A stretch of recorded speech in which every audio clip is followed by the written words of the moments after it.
रात्रि बीती, भोर हुई। सूर्यदेव की आराधना में लीन पुष्पांजलि अर्पित करते श्री राम। लक्ष्मण उनकी खड़ाओं धो रहे थे, तभी निषाद वहां आ पहुंचा।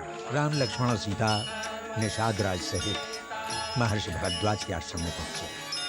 मंगल भवन अमंगल हारी, प्रभु सुदशरथ अजिर बिहारी।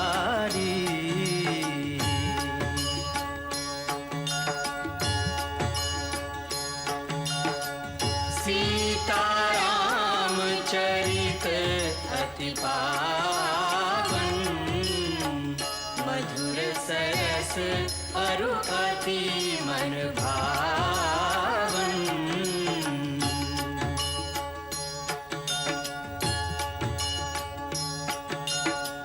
पुनि पुनि कितने हो सुने सुनाए, किया की प्यास बुझत न बुझाए।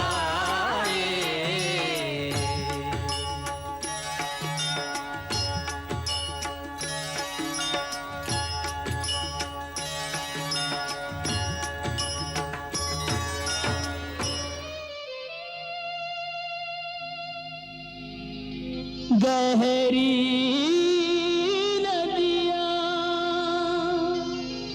बांस का बेड़ा, लखन के हाथों में पतवार। आगे वन है, पथ निर्जन है, ना कोई संगी ना आधार।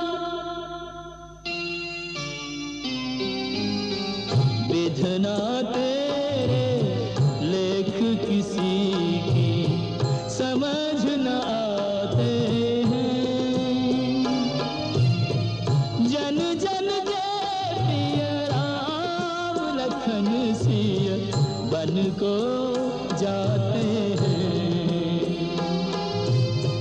जन जन के प्रिय राम लखन सिय बन को जाते हैं। राम वन की ओर चले गए और अपना मन प्रभु के चरणों में छोड़कर निषाद राज श्रृंगवेरपुर लौट आया। नाथ विदा करी आयो निषाद तो, मंत्री को राह निहारत पायो। रोवत सो सुध खोवत सो, असमंजस बीच पड़ो बोरायो।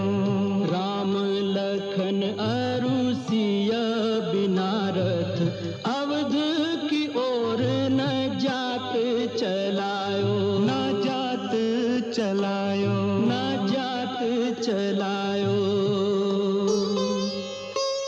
प्रणाम मंत्री जी, प्रणाम। प्रणाम।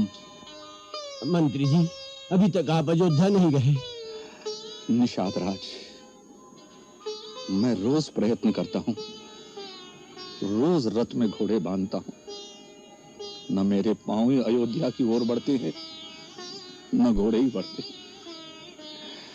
खाली रथ ले जाकर अयोध्या निवासी को मुंह दिखाऊं, मुझ में इतना साहस नहीं, मुझ में इतना साहस नहीं है। निषाद राज, इतना बताओ कि तुम श्री राम को कहां छोड़ा है?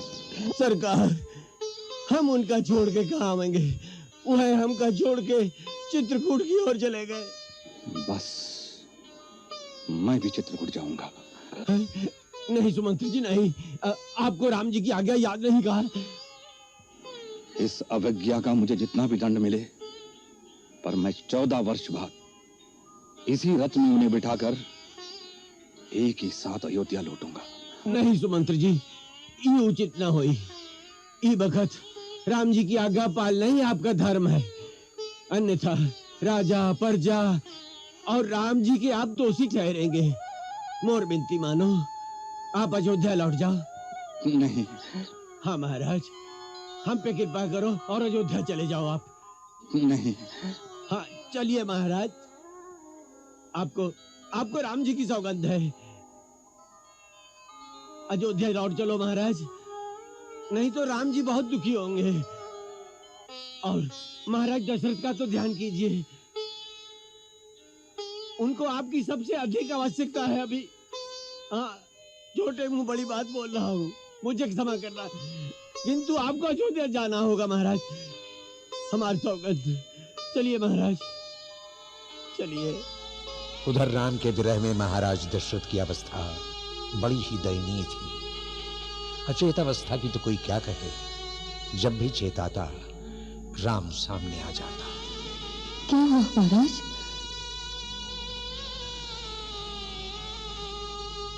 कौशल्य, राम सुमंत्र के साथ आ गया क्या?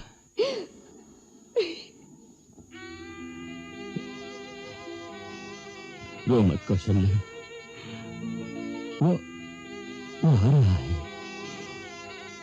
आ रहा है मेरा राम, वो आ रहा है मेरा राम, मेरा राम रथ में बैठकर आ रहा है। व्याकुल दशरथ के लगे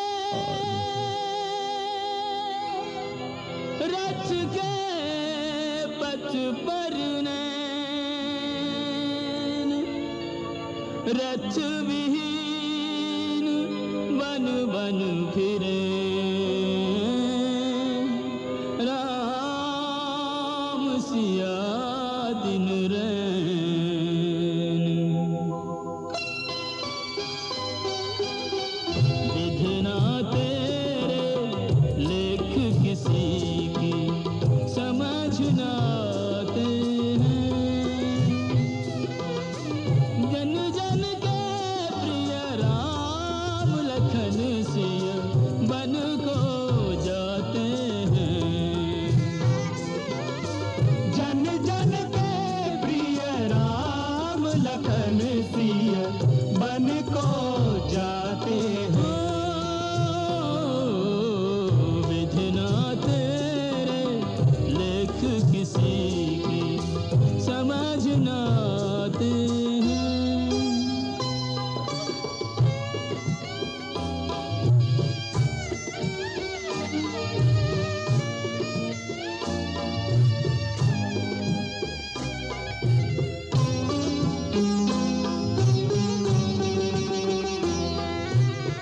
एक राजा के राज दुलारे बन बन फिरते मारे मारे, एक राजा के राज दुलारे बन बन फिरते मारे मारे, होनी होकर रहे करम गति डरे नहीं काहू के टारे, सबके कष्ट मिटाने वाले कष्ट उठाते हैं, जन जन के प्रिय राम लखन सिया बन को जाते हैं। विधना तेरे लेख किसी की समझ न आते हैं।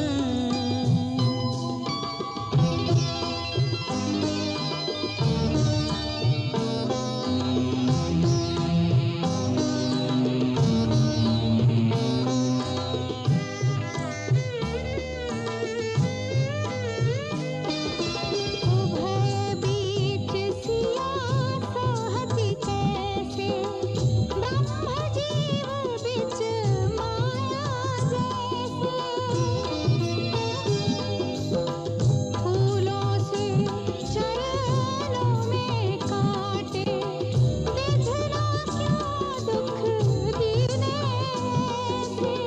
रग से बहे लहू की धारा, हरि चरणों से गंगा जैसे। संकट सहज भाव से सहते और मुस्काते हैं। जन जन के प्रिय राम लखन सिया बन को जाते हैं।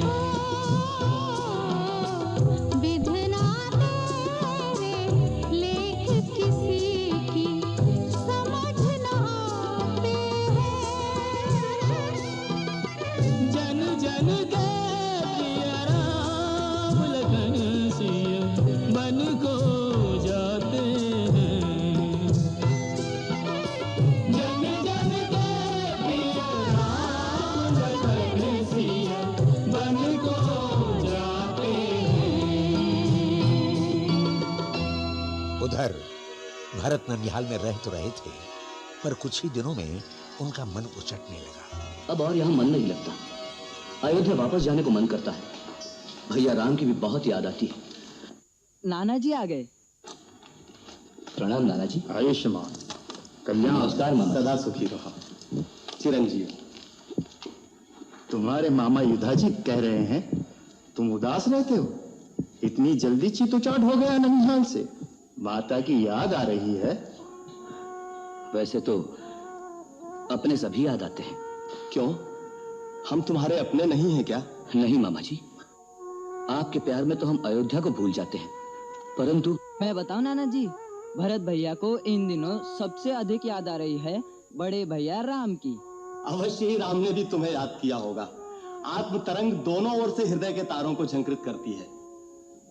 वैसे तो भैया राम ने कहा था जल्दी संदेशा भेजकर बुलवा लेंगे। न जाने क्यों आजकल उनकी छवि मन से हटती नहीं। रात को विचित्र विचित्र अपशकुन होते हैं, भयानक सपने आते हैं। कभी देखता हूं एक कुरूपासी स्त्री उनके राजसी वस्त्र खींच खींच कर उतार रही है, तो कभी देखता हूं वो दीन अवस्था में खड़े मुझे पुकार रहे हैं। पूरा महल खंडर नजर आता है, सारा नगर उजाड़ दिखाई देता है, चारों ओर एक भीषण हाहाकार चीत्कार सुनाई देती है।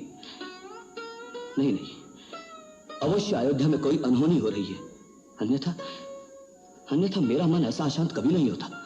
और भरत ननिहाल से निकलने का प्रयत्न करने लगे। इधर रघुवंशमणि राम सीता और लक्ष्मण के साथ वन प्रांतरों को पार करते हुए जहां जहां बस्ती आती ठहर जाते।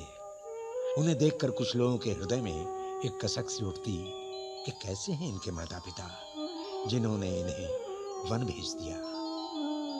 और इस तरह चलते विश्राम करते आगे बढ़ते राम सीता और लक्ष्मण चित्रकूट में महर्षि वाल्मीकि के आश्रम में पहुंचे। राम, आज तुम्हारे आने से वाल्मीकि की कुटिया पवित्र हो गई। तुम्हारे दिव्य तेज से सारा आश्रम प्रकाशमान हो रहा है। प्रभु अपने सेवक को बढ़ाई दे रहे हैं, यह आपका विशेष अनुग्रह है। अन्यथा इन श्री चरणों तक पहुंचना ही मेरा सौभाग्य है, जिनकी शरण में आने से ही मनुष्य अपनी आत्मा में निहित भगवान का स्पर्श अनुभव करने लगता है। और जानते हो राम, मैं इस समय क्या अनुभव कर रहा हूँ? जैसे भक्त और भगवान का मिलन हो रहा हो, जैसे भगवान स्वयं चलकर भक्त के पास आ गए हों। महात्मन, आप तो कवि हैं और कवि अपनी कल्पना में स्वयं ही अपनी भावनात्मक सृष्टि की रचना कर सकता है। कवि में इतनी शक्ति होती है कि वो भावना के बल से एक पत्थर को सजीव बना दे। फिर एक साधारण मनुष्य की भगवान के रूप में कल्पना कर लेना उसके लिए कौन सा कठिन कार्य है? ये कल्पना नहीं राम, जिस मनुष्य की ये स्थिति हो जाती है कि वो अपने अंदर स्थित भगवत स्वरूप के दर्शन कर सके, वो स्वयं भगवान ही हो जाता है।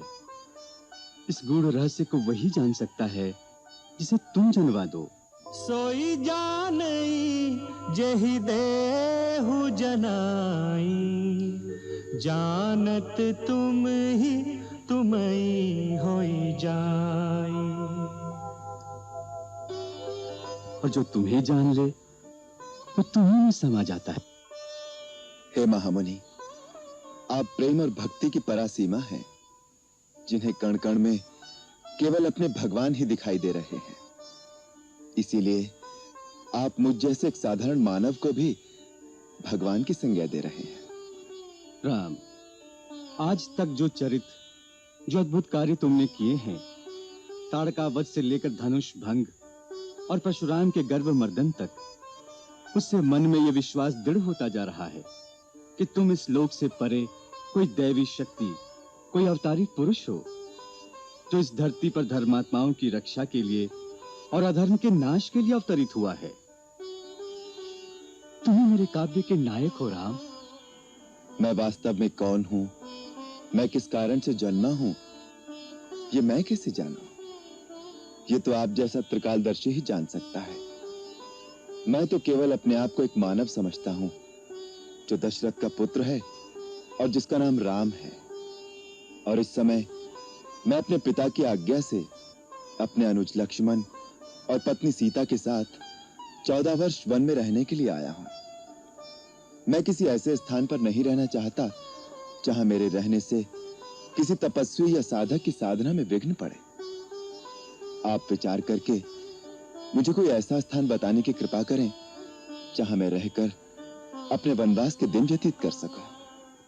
तुम मुझसे अपने रहने का स्थान पूछ रहे हो? पहले मुझे ये बताओ कि वो कौन सा स्थान है जहां तुम नहीं हो। प्रभु, इन गूढ़ बातों में मुझे न उलझाएं। सेवक को इस चित्रकूट में एक छोटा सा स्थान प्रदान करने की अनुमति दें, जहां हम रहने के लिए एक छोटी सी कुटिया बना लें। वैसे तुम्हारी कुटिया तो हर भक्त के हृदय में है, फिर भी सांसारिक रूप से पूछ रहे हो तो ऋषियों और मुनियों से सेवित इस चित्रकूट में मंदाकिनी नदी के किनारे अपना स्थान बना लो। पुण्य सलीला मंदाकिनी वास्तव में गंगा की ही एक धारा है, जिसे महर्षि अत्रि की तेजस्विनी पत्नी सती अनसुईया अपने तपोबल से नील पर्वत पर लेकर आई हैं। यहाँ के वनों में रहने वाले कोल किरात बड़े स्नेही और भक्त हैं। वो अपने राजा की तरह तुम्हारा आदर करेंगे और कुटिया के निर्माण में तुम्हारी सहायता करेंगे। जो आज्ञा। पता पता तिनका तिनका जोड़ते जाते हैं, महलों के वासी जंगल में कुटी बनाते हैं। महलों के वासी जंगल में कुटी बनाते हैं। पता पता तिनका तिनका जोड़ते जाते हैं।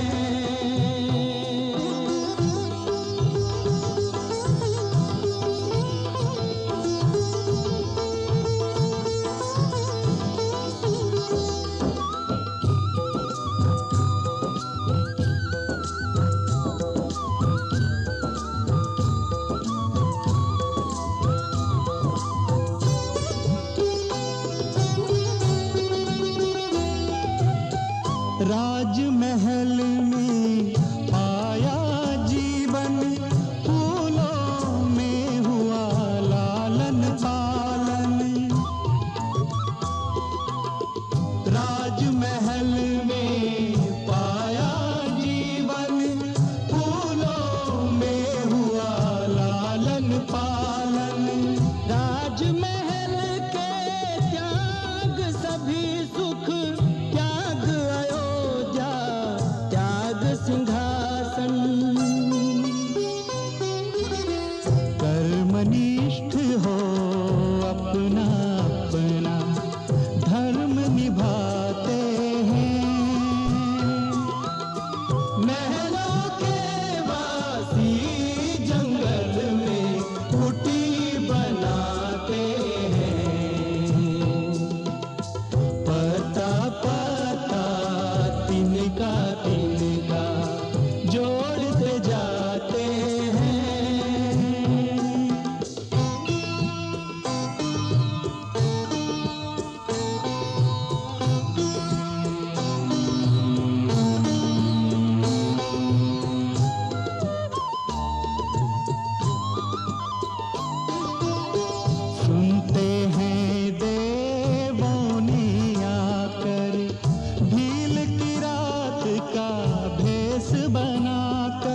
सिया की सेवा कर सब पुण्य कमाते हैं।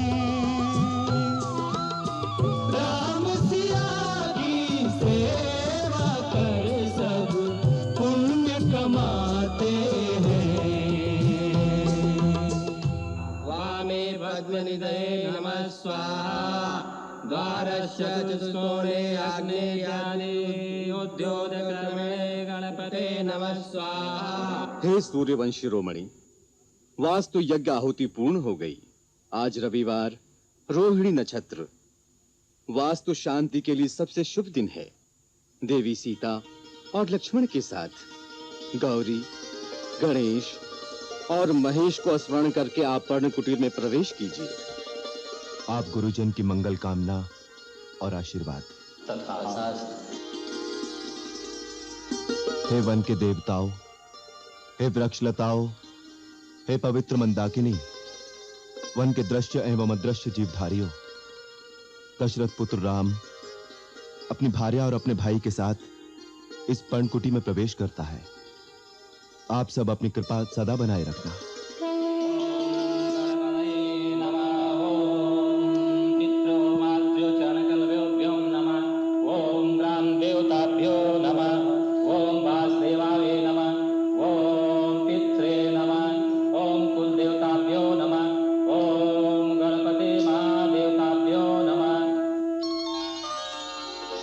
हे मेरी जन्मभूमि की पावन माटी, आज तेरी चरण रज से मेरी ये पर्णकुटी पवित्र हो गई। आज से यही मेरी अयोध्या है, यही मेरा कौशल देश है। मां, मैं जहां भी रहूं, मेरे हृदय में सदा तेरा वास रहे। मेरा ये शीश सदा तेरे चरणों में झुका रहे। आर्य सुमंत्र जब अयोध्या लौटे तो सीधे महाराज दशरथ के पास पहुंचने का साहस न कर सके। वो गुरु वशिष्ठ के पास गए। आप मेरी रक्षा कीजिए, आप मेरी सहायता कीजिए, मैं आपकी शरण आया हूं। क्या बात है आर्य सुमंत्र, इतने विवल क्यों हो? जो आस, जो मनोरथ मन में संजोकर महाराज ने मुझे भेजा था, मैं उसे पूरा नहीं कर सका। हम जानते थे तुम्हें इसी प्रकार लौट कर आना था। गुरुदेव, मैं देवी सीता को भी नहीं ला सका, खाली रथ लेकर लौटा हूं। सुमंत्र, तुम रथ खाली लेकर नहीं आए, तुम रथ में रघुवंश के सत्य, धर्म और वचन पालन का गौरव लेकर आए हो। यदि रथ इस प्रकार न आता तो धर्म चक्र की धुरी रसातल में धंस जाती। अब तुम जाओ सुमंत्र, महाराज से जाकर मिलो। नहीं गुरुदेव, महाराज के सामने जाने का मुझ में साहस नहीं है। उनकी आंखें राजमार्ग के सूने पथ पर बिछी होंगी, उनके कान रथ का ध्वनि सुनने के लिए तरस रही होंगी। सुमंत को अकेला देखकर उनकी जो दशा हो सकती है, इसकी कल्पना भी करके मैं कांप रहा हूं गुरुदेव। गुरुदेव, यदि आप साथ होंगे तो आपके ज्ञान और आपके उपदेश की वाणी सुनकर महाराज का दुख कम हो सकता है। यह अयोध्या पर आपत्ति का समय है गुरुदेव, आप ही इसे ठीक कर सकते हैं, आप ही इसे संभाल सकते हैं। होनी को कोई कब तक टाल सकेगा? चलो सुमंत्र, हम तुम्हारे साथ चलते हैं।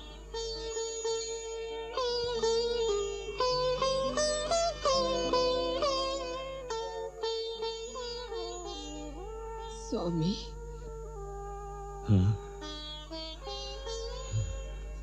चरणामृत लीजिए। आज 5 दिन बीत गए हैं, राम को गए, अभी तक सुमंत्र नहीं आया।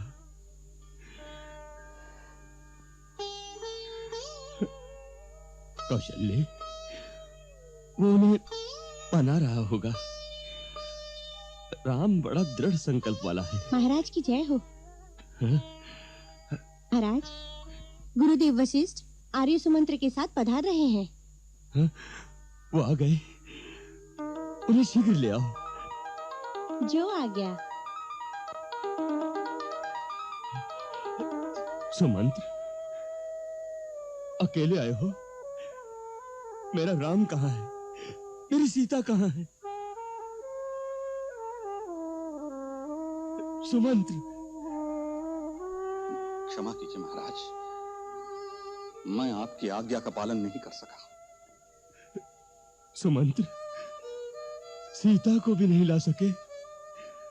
हमारी इतनी सी बात भी नहीं रख सके तुम? हाँ महाराज, मैंने घोर अपराध किया है, राज आज्ञा का पालन नहीं किया है।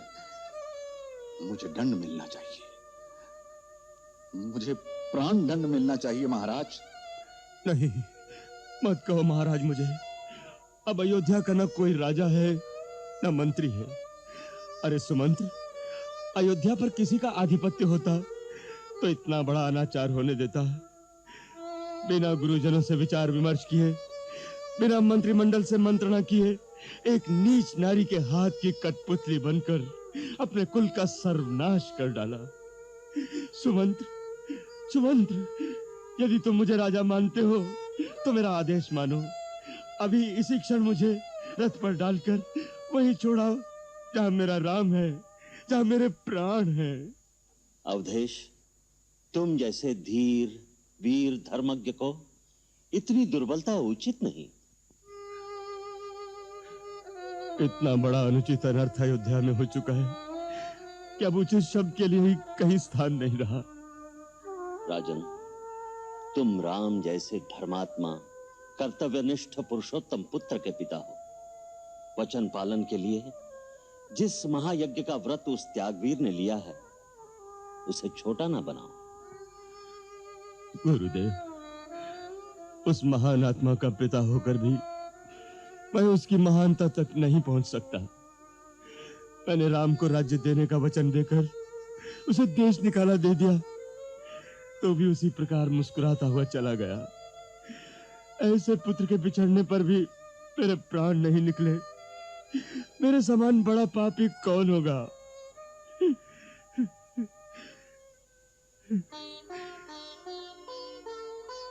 हे विधाता, यदि मैंने जीवन में कोई भी अच्छा कर्म किया है तो उसके बदले मुझे अभी मृत्यु दे दो। अब जीवन का दुख सहा नहीं जाता, नहीं सहा जाता। महाराज, आप तो स्वयं ज्ञानी हैं, शूरवीर और धैर्यवान हैं। इस तरह विवल होना आपको शोभा नहीं देता। जीवन मरण, हानि लाभ, प्रियजनों का मिलना और बिछुड़ना, ये सब काल और कर्म के अधीन है। जिस प्रकार दिन और रात्रि का आना कोई टाल नहीं सकता, उसी प्रकार अपने अपने समय पर सुख और दुख का आना अटल है। इसीलिए धीर वीर दुख सहकर भी शोक नहीं करते। परंतु कभी कभी दुख सहन की सीमा को लांघ जाता है गुरुदेव। राजन, राम के लिए आपकी ये मनोव्यथा आपके मोह के कारण है, अन्यथा ये वो समय है जब आपको अपने राम पर गर्व होना चाहिए। किंचित शांत मन से सोचिए, राम ने कितना महान कार्य किया है। इतने बड़े साम्राज्य का त्याग करके हंसते हंसते वन को चला गया है। क्यों? इसलिए कि आपका वचन झूठा न हो, इसलिए कि इतिहास में रघुवंशियों की कीर्ति को कलंक न लगे। कोई यह न कह सके कि रघुवंशी निजी सुख दुख के लिए अपनी बात से फिर जाते थे। राम को देखिए, उसने लेश मात्र शोक नहीं किया। परवीर लक्ष्मण को देखिए, सीता को देखिए, जो एक राजा की पुत्री और एक चक्रवर्ती सम्राट की पुत्रवधू होकर भी अपनी खुशी से वन को चली गई। सब ने अपना अपना धर्म निभाया। राजन, तुम्हारा मस्तक इस समय गर्व से ऊंचा होना चाहिए। मुनिवर, यह कहना बहुत सरल है, निभाना बहुत कठिन है। कठिन समय में ही तो धैर्य की परीक्षा होती है। आपके सुख दुख से सारी प्रजा प्रभावित होती है। ये मत भूलिए कि इस समय आप पर बहुत बड़ा उत्तरदायित्व है राजन।